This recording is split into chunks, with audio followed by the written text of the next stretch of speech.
Berapa usia kita yang sisa hidup di saat ini, janganlah kau merasa muda, kau sia-sia. Terima kasih kepada Saudara Ulun Yasir. Untuk acara selanjutnya, marilah sama-sama kita simak pengajian yang akan disampaikan oleh Bapak Muallim kita, Bapak Tuan Guru Al-Ustaz Haji Muhammad Khudari Sahabuddin LC MSY. Kepada beliau kami persilahkan. Bismillahirrahmanirrahim. Assalamualaikum warahmatullahi taala wabarakatuh.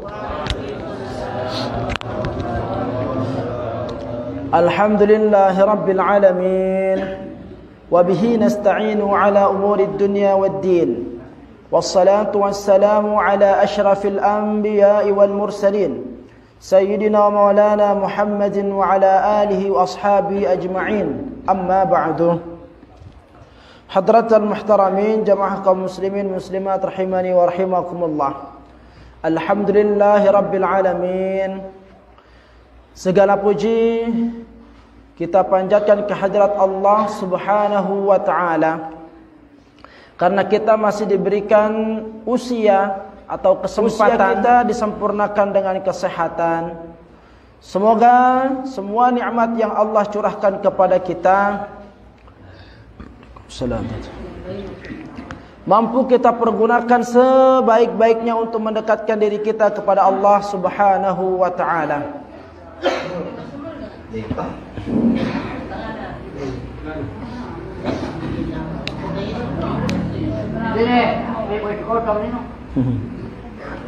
Ayo. Ya. Maka dengan penuh harapan, semoga pertemuan kita pada malam hari ini mampu menjadi salah satu nilai tambah kebaikan ketaatan kita di hadapan Allah Subhanahu wa ta'ala, dan semoga mampu menjadi saksi kelak di hadapan Allah Subhanahu wa ta'ala kita termasuk di antara hamba-hamba yang sering memanfaatkan nikmat usia dan kesehatannya dalam ketaatan kepada Allah Subhanahu wa ta'ala. Maka semoga berkumpulnya kita bersama pada malam hari ini, semoga mampu menjadi penyebab Allah Subhanahu wa ta'ala mengumpulkan kita kelak bersama di dalam syurganya. Amin ya rabbal alamin. Kedua, salawat beserta salam semoga senantiasa tercurah kepada junjungan kita Nabi besar Muhammad sallallahu alaihi wasallam, yang Allah Subhanahu wa ta'ala utus ke muka bumi ini untuk menyampaikan risalah Islam, yang dimana Islam berisi tentang aturan yang untuk kehidupan umat manusia, di mana setiap orang yang menjalankannya pasti mendapatkan jaminan kemuliaan, kebahagiaan di kehidupan dunia, terlebih nanti di kehidupan akhirat. Maka sebagai ungkapan terima kasih kita, senantiasalah kita bersalawat kepada baginda Rasul yang mulia dengan ucapan kalimat Allahumma salli ala Sayyidina Muhammad wa ala ali Sayyidina Muhammad. Semoga kita semua tercatat sebagai orang-orang yang mencintai beliau, sehingga kelak berhak mendapatkan syafaatnya, dan pada puncaknya kita mohon kepada Allah Subhanahu wa ta'ala agar dipertemukan baginda Rasul yang mulia di dalam syurganya kelak. Amin ya rabbal alamin. Amin. Hadratal muhtaramin rahimani wa rahimakumullah. Pada malam hari ini kita akan coba melanjutkan kajian fikih kita, kajian kitab Matnul Ghayah wa Taqrib, ya. Pada malam hari ini kita akan mencoba melanjutkan kajian kita dengan tema macam-macam najis, ya. Qala al-musannif rahimahullahu ta'ala wa nafa'na bi'ulumihi fid dharain amin. Halaman 7. Faslun wa kullu ma'i'in kharaja minas sabilaini najisun. Wa kullu ma'i'in, dan setiap cairan, semua cairan, kharaja, yang keluar, minas sabilaini, dari dua jalan, najisun, maka dihukumkan najis. Illal maniyah, kecuali mani, ya. Wa kullu ma'i'in, segala sesuatu yang keluar dari jalur depan, kemaluan depan atau kemaluan belakang, ya, semuanya dihukumkan najis. Apapun itu yang keluar, illa, terkecuali satu benda cair itu, apa? Mani, ya. Kecuali air mani atau sperma, ya. Apapun itu selain daripada sperma, entah mungkin keluar, ya, keluar aromanya kayak white coffee misalkan, sering kan seperti itu ya. Lamun tenginam sesuatu kan kadang aromanya itu keluar juga kan. Atau mungkin ada di antara kita yang mengeluarkan dari jalur depan cair Sprite misalkan, tetap dihukumkan najis, ya, karena dia keluar dari jalur yang dimana jalur itu adalah jalan keluarnya najis. Illal maniyah, kecuali sperma, ya. Kenapa? Karena pertama alasannya, sperma merupakan, ya, dzurrah atau bibit dari perantara terjadinya manusia, ya, sperma itu. Maka ketika sperma ini dihukumkan haram umpamanya, dihukumkan najis, maka semua manusia tentu hukumnya juga najis, ya. Nah, yang kedua, sebuah hadis yang datang dari Aisyah radhiyallahu taala anha, dikatakan di sana annaha kanat tahuqqul maniyya min thawbi Rasulillah thumma yusalli fihi, ya. Sayyidah Aisyah radhiyallahu taala anha pernah tahuqqul mani, mengorek-ngorek, nyaker sperma yang menempel di pakaian baginda Rasul sallallahu alaihi wasallam. Setelah habis dicoker-coker, thumma yusalli fihi, kemudian Rasul sallallahu alaihi wasallam menggunakannya salat dengan tanpa dibasuh. Ini enggak mopo ya. Ya. Nah, ini dia di antara beberapa dalil yang menyatakan bahwa sperma itu atau air mani itu hukumnya tidak najis, ya. Nah, tetapi catatannya ketika yakin bahwa yang menempel di pakaian kita itu murni sperma. Nah, ketika ragu, misalkan yang menempel, yang mengenai pakaian itu bukan hanya sperma, mungkin setelah keluar sperma ada keluar mazi, ya, ada keluar apa gitu, ya, selain daripada sperma, maka tentu hukumnya pakaian itu menjadi najis di sana. Ini hadratul muhtaramin rahimakumullah. Lanjut, wa ghuslu jami'il abwal, dan membasuh semua model kencing, ya. Waalaikumsalam.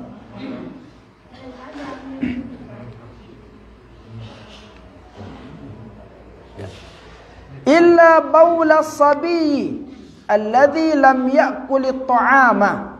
Perhatikan, setelah kita mengetahui semua macam bentuk yang keluar dari kemaluan depan atau belakang itu hukumnya najis, terkecuali sperma, ya, semua benda cair. Maka yang sekarang, wa ghuslu jami'il abwal, wajib hukumnya membasuh semua bekas kencing yang menempel di pakaian. Wajib di sana itu, ya. Illa baula sabiyyi, kecuali kencingnya anak kecil. Ya. Perhatikan, jikalau ada pakaian yang terkena sama kencing, ya, selain daripada sperma, wajib hukumnya dibasuh. Baik kencingnya itu dengan sengaja ataupun mungkin dengan tidak sengaja. Dikencingi itu tidak sengaja itu. Nah, pelunggu ada misalkan memes, girang maparanah, kentrean dan sebagainya, terkena pakaian, maka itu wajib hukumnya untuk dibasuh. Illa dikatakan dalam kitab ini illa, terkecuali. Ada satu kencing yang tidak wajib untuk dibasuh di sana. Ya. Kencing, waalaikumsalam. Kencing apa itu? Illa baulas sabi.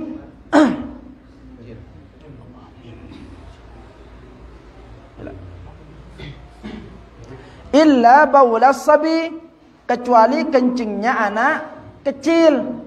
Anak kecil yang seperti apa ini? Apakah anak kecil yang kesel, badannya yang kecil, atau seperti apa? Alladzi lam ya'kulit ta'ama, anak kecil yang belum memakan sesuatu, ya, selain daripada ASI, air susu ibu. Ini syaratnya.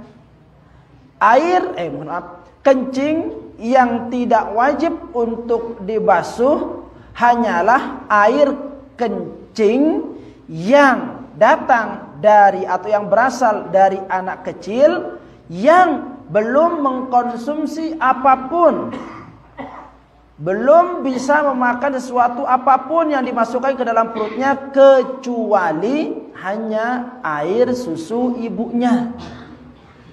Arak anak beci lewat cekat nyakan soto misalkan, ada yang kayak gitu kan?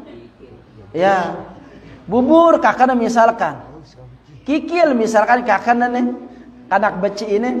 Maka anak kecil yang seperti ini, dia ketika kencing dan kencingnya itu mengenai pakaian, wajib hukumnya untuk dibasuh karena dihukumkan najis di sana.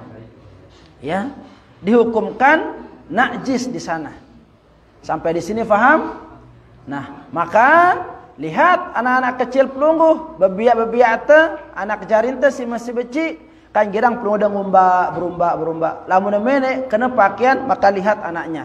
Kalau murni yang masuk ke dalam perutnya itu hanya air susu ibunya saja, belum ada campuran apapun, ya, belum bisa masuk minum-minuman berwarna, misalkan bersoda, ya, atau apalah gitu sini per air susu ibu, maka di sana itu tetap dihukumkan najis air kencing itu.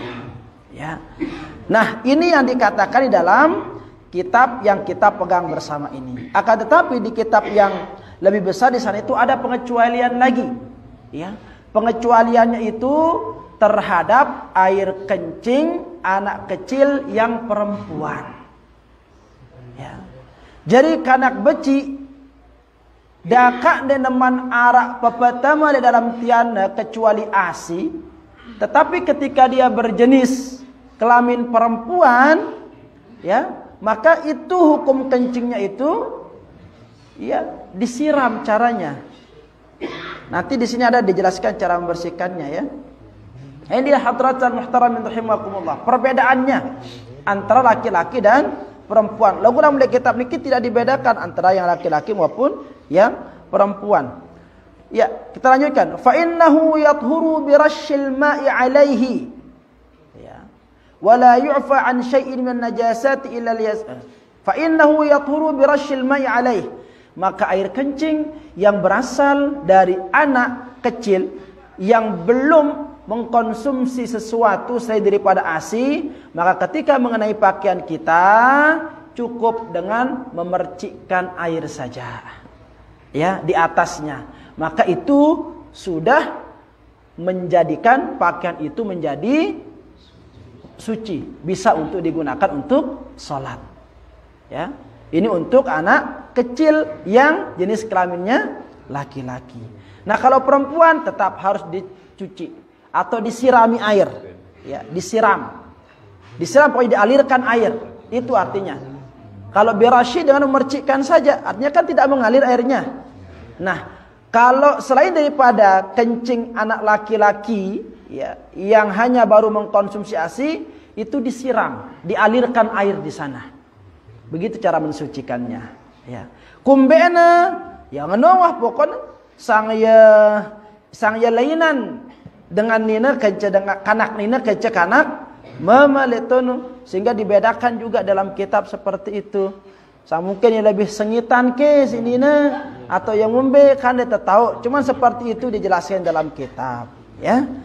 Nah, lanjut hadratal muhtaramin rahimakumullah. Nah, ini terkait dengan cairan yang keluar dari depan ataupun dari belakang. Apapun bentuknya cair.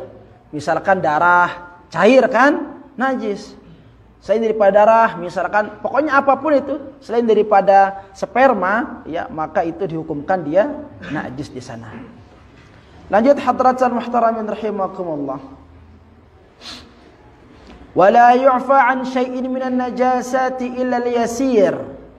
Dan tidak dimaafkan segala sesuatu yang berkaitan dengan najis kecuali yasir, kecuali dia ringan.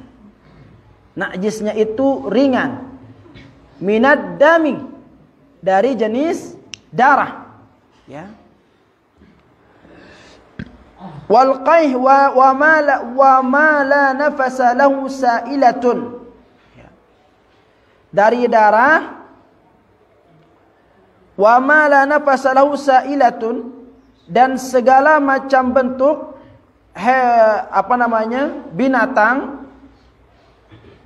yang hidup, lahu sa'ilatun, ma la nafasa lahu sa'ilatun, yang darahnya itu tidak mengalir. Dan segala sesuatu hewan yang darahnya itu tidak mengalir. Idza waqa'a fil ina'i, maka jikalau hewan-hewan yang tidak mengalir darahnya itu nempel di bejana, le piring atau le mangkok atau le gelas dalam makanan, wa mata fihi, dan hewan itu mati di sana, fa innahu la yunajjisuhum, maka keadaan hewan itu tidak menjadikan najis di tempatnya mati itu menempel itu. Nah, tetapi ini terbatas kepada apa? Binatang yang darahnya itu tidak mengalir. Maka sekarang lihat mana jenis binatang yang darahnya tidak mengalir. Belum bisa cek apa saja itu. Nyamuk misalkan, dia tidak mengalir darahnya.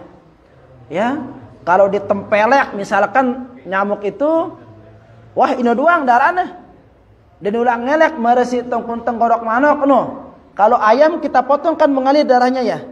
Nah, kalau nyamuk kan tidak mengalir dia, ya, tidak mengalir darahnya, kecuali misalkan nyamuknya itu jumbo, misalkan beli anak manok, misalkan beli nyamuk itu, tepek dah ya, ngelek darahnya. Nah, yang mengalir darahnya maka itu hukumnya najis. Yang tidak mengalir tidak najis. Kalau dia mati misalkan di suatu tempat, mana juga lalat. Wah, belum udah nyembeli lalat.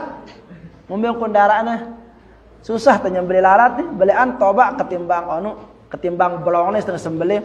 Nah, itu lalat termasuk di antara binatang yang darahnya tidak mengalir.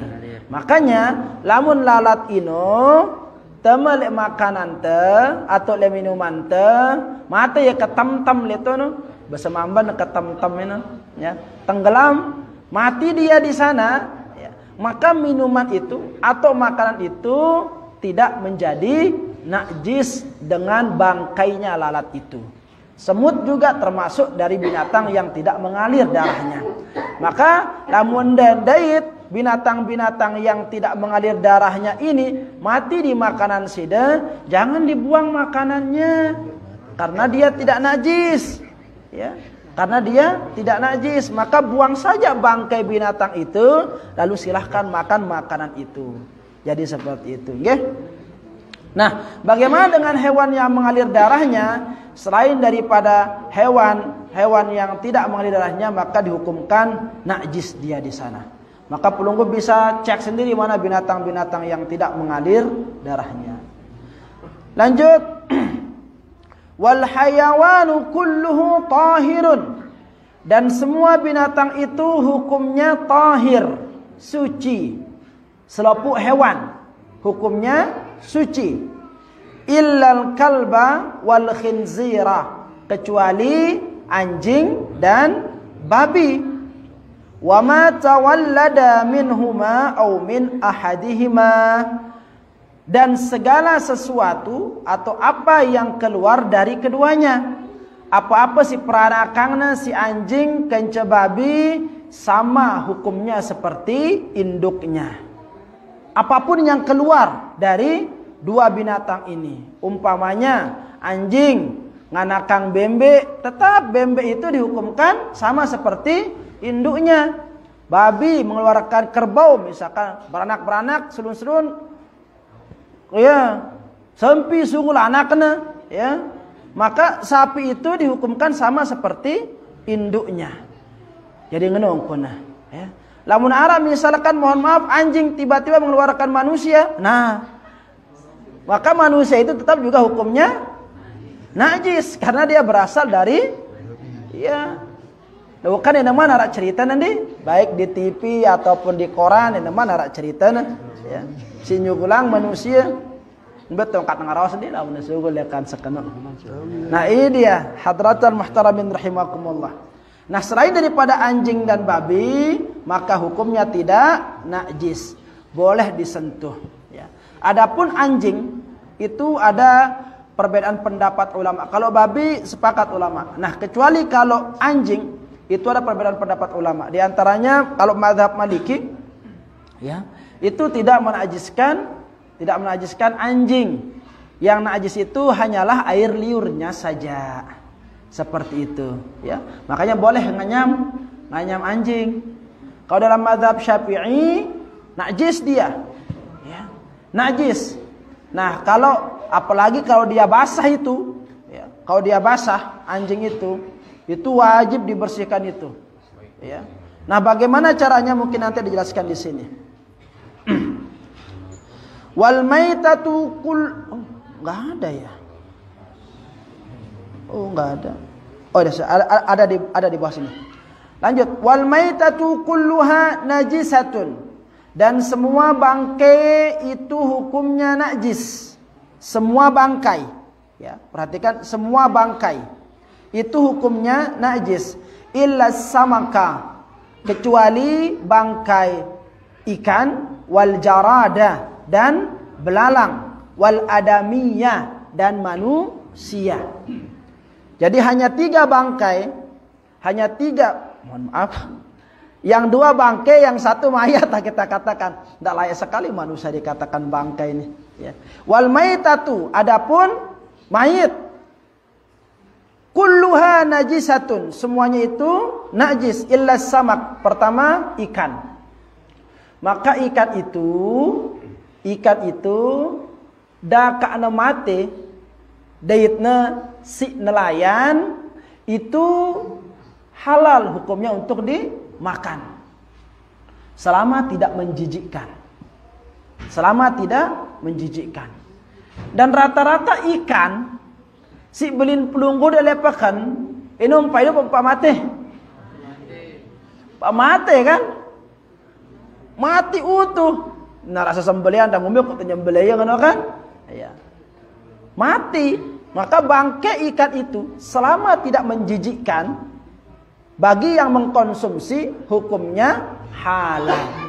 Terkecuali jikalau menjijikkan, beda lagi, ya.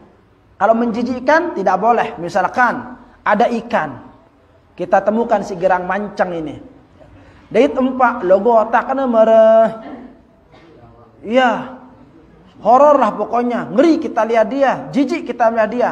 Nah di sana itu bukan ikannya yang najis, ya. Yang menyebabkan kita tidak boleh makan itu bukan karena ikannya, bukan karena zat ikannya itu, tetapi karena menjijikkannya itu. Jadi apapun itu ketika menjijikkan tidak boleh untuk dimakan, ya. Pada misalkan jangankan empak spaghetti lah misalkan, ya. Dengan sindana biasa kan kadang-kadang jijik. Kumbena merebiar sina kita ya. Tak ada biar. Spaghetti nu. Kan jijik kan? Halal spaghetti itu. Tetapi karena ada di antara orang yang menjijikkan ongkoneng kita ya, maka dia tidak mau makannya. Jadi penyebab ia ampun diulangakan bukan karena hukum spagettinya, tetapi karena menjijikkannya itu. Yang kedua, wal jarada, belalang atau balang bahasa ante. Lamun dengan Arab jijik kita balang, maka enggak ada yang mengkonsumsi balang. Ya. Lamun Arab di musim tertentu itu di Masjidil Haram, ya. Itu pergantian musim dingin ke musim panas kalau ternyata ble-ble balang tuh noh. Nah, luar jarang deh. Ble-ble. Penuh berkedayak. Iya, dua ngepel. Dengan ngepel ronggo, ya, petugas ngepel balang. Boleh.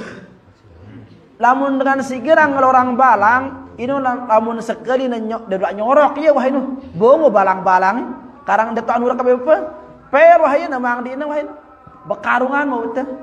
Lagun apa dengan ngelengakan sekali oleh itu. Kenapa? Karena jijik. Ya. Di Mesir juga seperti itu. Heran orang-orang sana, kau makan balang ya digitukan. Iya, enak, balang kan juga halal juga. Ih, katanya. Jijik. Ya. Nah, karena jijiknya itulah yang menyebabkan dia tidak boleh untuk dimakan. Nah, logo lamun tidak jijik meskipun dia sudah menjadi bangke balang itu, maka halal hukumnya untuk dimakan. Wal adamiyah, dan manusia. Karena Allah Subhanahu wa taala memuliakan manusia. Walaqad karramna bani Adam. Kami telah memuliakan anak cucu Adam. Jadi kalau manusia meninggal dunia tidak najis hukumnya.